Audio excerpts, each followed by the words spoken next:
So far, we found the volume of a solid when the known cross-section was either disk or washer.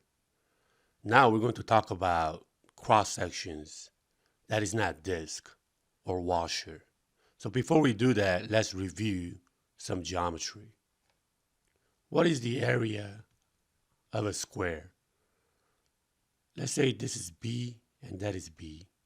Then you know that from geometry, area of a square is B squared. That was very simple. What about the area of a half of a circle, a semicircle? You know that the area of a circle is pi r squared, but we want the half of a circle. So area that we want is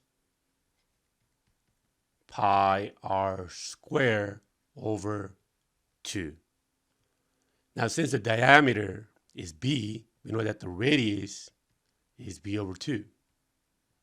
So using the substitution, we end up getting pi quantity b over 2 square, everything over 2. So you end up getting pi b square over 4 divided by 2, which will be pi b square over 8. Now, how do you find the area of an equilateral triangle? Equilateral triangle is when you have a B, B, B in all three sides, and all the angles are 60. So in order to find the area of a triangle, it is 1 over 2 times base times the height. So we know that base is B, but what about the height? Well, if you divide this triangle in half, you know that this right here will be b over 2 because we cut the triangle exactly in half. The opposite of 90 is b, and this is 30 degrees now. So this is 30, 60, 90. So therefore, the height will end up being radical 3 over 2 times b. Now, if you remember this, you could also use the Pythagorean theorem. Remember Pythagorean theorem? It says b squared, hypotenuse, b squared should equal to quantity b over 2 squared plus whatever this is. Let's just call it h. H squared. And then when you solve for h, you will end up getting radical 3 over 2 times b. You should try it on your own. So the area of an equilateral triangle will be 1 over 2 times base times the height, which is radical 3 over 2 times b, that is radical 3 over 4 b squared. So you want to keep this in mind as we go further.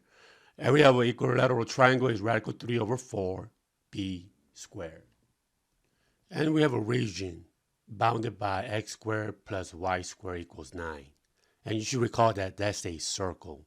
If you want to graph that on your graphing calculator, what you have to do is you have to do y equals radical 9 minus x squared and y equals negative radical 9 minus x squared.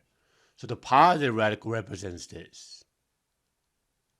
And this represents the negative radical part. Note that the graph goes from negative 3 to positive 3.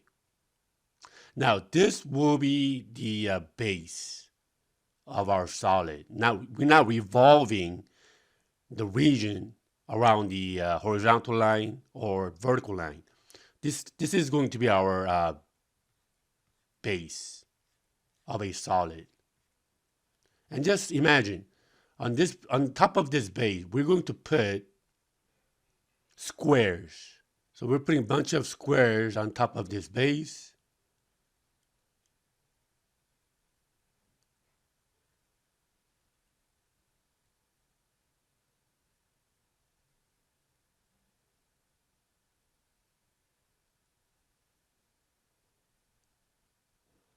we're putting a bunch of squares on top of this base. If you have a cross section, now let's take a look at one of the cross section of this square.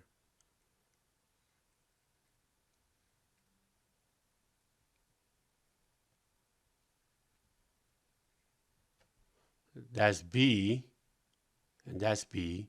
Now this part right here is going to be dx. So how do you find the volume of this cross section? The volume of this cross section will be the area, which is b squared, times dx.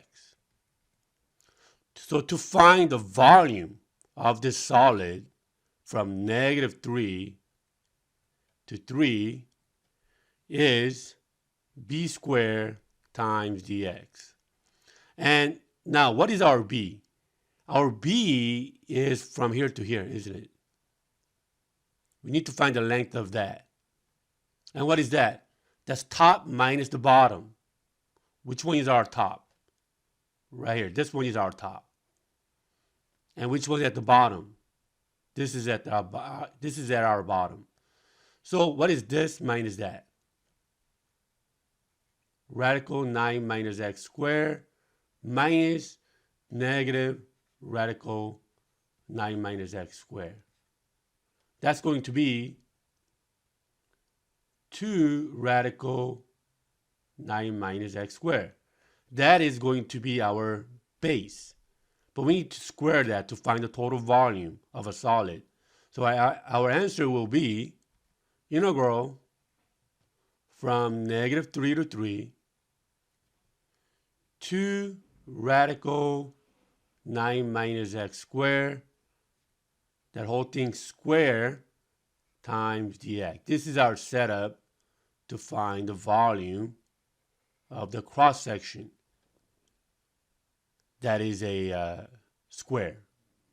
And to find the answer, of course, now you could use your graphing calculator to find the answer. Now, what if instead of square, you're going to put a bunch of semicircles on top of this solid? So you're putting a bunch of semicircles. Putting a bunch of semicircles on this top of this base. So if you look at the cross section of a semicircle now,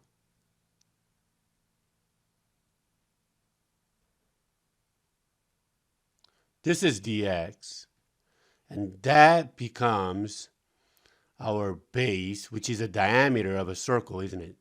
And what is the length of this base? Again, that's top minus the bottom, which we found earlier. That is 2 radical 9 minus x squared. So now, in order to find the volume of this solid, we got to do -3 to 3 again. And what is the area of this semicircle?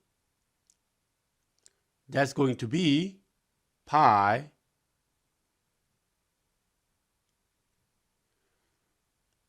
base divided by 2. That's going to be our radius. So it's going to be, the radius is radical 9 minus x squared. You got to square that. So pi r squared, and then you have to divide by 2. Because we're looking, this is the semicircle. And then don't forget your dx. That becomes the volume of this cross section. And we got to integrate that from -3 to 3 to find the total volume of the solid. So now you could just take out the pi over 2.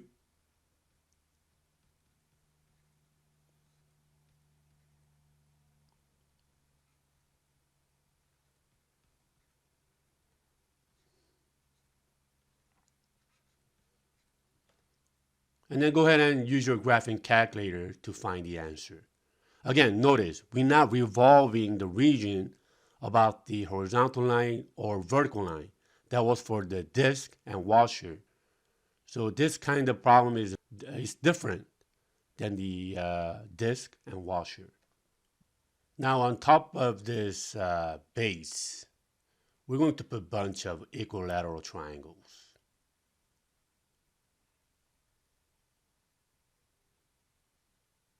Okay, we're going to put a bunch of equilateral triangles.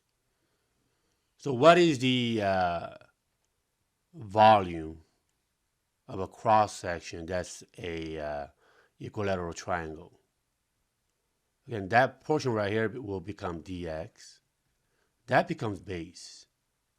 And our base was, again, it's top minus the bottom, so it's 2 radical 9 minus x squared.